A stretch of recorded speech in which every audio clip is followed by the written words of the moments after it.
today's topic is convention of consistency. Consistency का convention बोल सकते हैं, प्रिंसिपल बोल सकते हैं, ठीक है। बेसिकली कंसिस्टेंसी का मतलब क्या है, आपको पहले मतलब पता होना चाहिए जिस वर्ड को हम पढ़ रहे हैं कि आखिर उसको हिंदी में क्या कहते हैं। कंसिस्टेंसी बेसिकली मीन्स फॉर ठहराव, you can say it stability. तो अब देखिए ठहराव या स्टेबिलिटी अकाउंटिंग में कैसे हो सकती है, ठीक है। हम कहते हैं ना कि भाई ये बंदा तो बड़ा कंसिस्टेंट है, जब देखो तभी, मतलब ये अगर किसी के साथ लॉयल है तो बहुत ज्यादा लॉयल है, कंसिस्टेंट है, एक जैसा रहता है, ठीक है, उसके साथ। तो हम इस वर्ड को यूज करते हैं काफी ज्यादा अपनी लाइफ में कि that particular person, that particular friend is very consistent, ठीक है, उसका नेचर एक जैसा रहता है। अब अकाउंटिंग में कंसिस्टेंसी का क्या मतलब है, हम उस बात को पढ़ते हैं।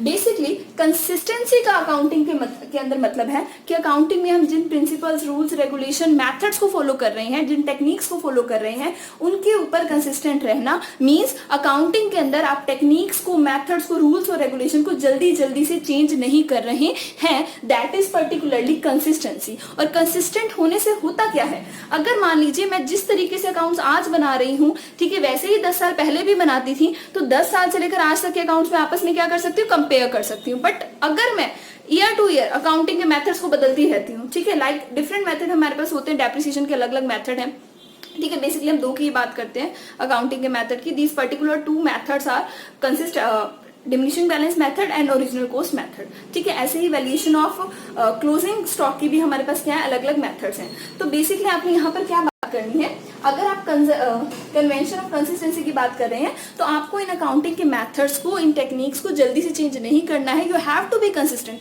जो आपने मेथड एक बार अडॉप्ट किया आपको उसी पर रहना चाहिए। इसका बेनिफिट क्या होगा कि आप अपनी फर्म के अंदर अपने अकाउंट्स को पिछले साल से इस साल को कंपेयर कर सकते हो, आप एनालाइज कर सकते हो कि आपकी परफॉर्मेंस पहले से अच्छी हुई है या बेकार हुई है, ठीक है, बढ़िया रही है या बिल्कुल आपने कुछ काम नहीं किया इस साल, पिछले साल से। देखिए हर इंसान तरक्की चाहता है, तरक्की करने के लिए उसके पास कुछ होना चाहिए जिसको देखकर वो आगे बढ़े, ठीक है। अगर मैं अपने अकाउंट्स वैसे ही बनाऊंगी जैसे मैं पहले भी बना रही थी तो मैं अपनी तरक्की को जान सकती हूँ कि हाँ भाई मैंने ऐसा काम किया पहले से, बढ़िया है, ठीक है, बढ़िया ही होना चाहिए वैसे भी अकाउंटिंग में, बिजनेस के अंदर। अब यहाँ देखिए कन्वेंशन ऑफ कंसिस्टेंसी में वो क्या कह रहे हैं, जिस मेथड को, जिस रूल को, जिस रेगुलेशन को, जिस टेक्निक को आपने एक बार बिजनेस में लगा लिया, ईयर टू ईयर आप उस टेक्निक को वैसा ही रखिए, उसको बार बार से चेंज मत कीजिए, क्योंकि जल्दी से बिजनेस में चेंज करने की वजह से जो बुक्स ऑफ अकाउंट्स है उनका एक जो की है, अकाउंटिंग इन्फॉर्मेशन का एक की रोल है कि वो कंपेरेबल होना चाहिए, वो कंपेरेबिलिटी उसमें से निकल कर चली जाती है, ठीक है ना ही। और आप कौन से मेथड को लगाएं, ठीक है, पहली बात तो आती है आप कौन से पे लगाएं, फिर उसी पे कंसिस्टेंट रहिए।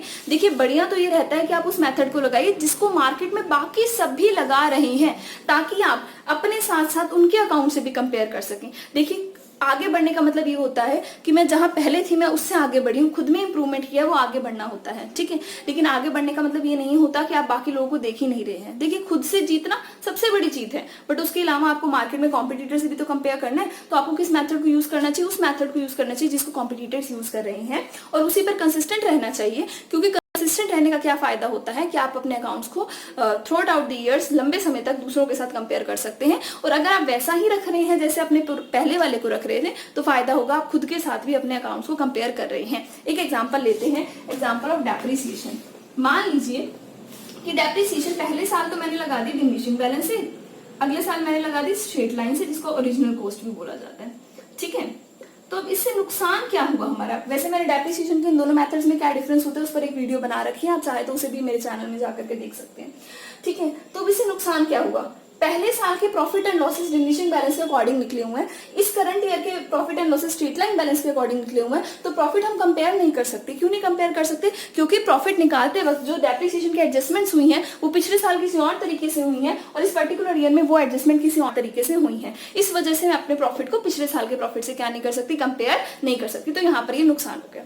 पर देखिए इसका मतलब ये नहीं है कि अगर किसी मेथड को बदलना, ठीक है, देखिए चेंज तो लाइफ का सबसे इंपॉर्टेंट पार्ट है, चेंजेस तो आते ही रहते हैं, अपग्रेड होना चाहिए। लेकिन अगर वो अपग्रेडेशन, वो चेंज बिजनेस के लिए फेवरेबल है तो उस पर्टिकुलर चीज को चेंज भी किया जा सकता है। पर अनटिल एंड अनलेस आप जब तक उस पर ऊपर कंसिस्टेंट रह सकते हैं उस पर्टिकुलर मेथड पे, तब तक कंसिस्टेंट रहिए, ठीक है। बट अगर बिजनेस के फेवर में है कि आपको बदलना चाहिए तो आप बदल भी सकते हैं। ये बेसिकली जो कन्वेंशन है या जो आप कह लीजिए प्रिंसिपल है, ये आपको मना कर रहा है कि आपको जल्दी से नहीं बदलना। बट इसका मतलब ये नहीं है कि अगर बिजनेस के फेवर में है वो पर्टिकुलर चीज वो भी भी आप मत बदलिए। आप बदल सकते हैं दैट अगर वो पर्टिकुलर चेंज करने से आपके बिजनेस को फायदा मिल रहा है तो, ठीक है। अब आप ये सोच रहे होंगे कि अगर मान लीजिए बिजनेस प्लान ने चेंज भी कर दिया, डिमिनिशिंग से स्ट्रेट लाइन में भी आ गया, तो यूजर को कैसे पता चलेगा, ठीक है। यूजर को कैसे पता चलेगा, बेसिकली अगर कोई चेंज हो रहा है तो अकाउंटेंट उसको बैलेंस शीट के नीचे फुटनोट में शो करेगा कि हाँ पर्टिकुलरली हमने इस चीज के मेथड को क्या किया, चेंज किया, ठीक है। तो उससे हमें ये बात पता चल जाएगी।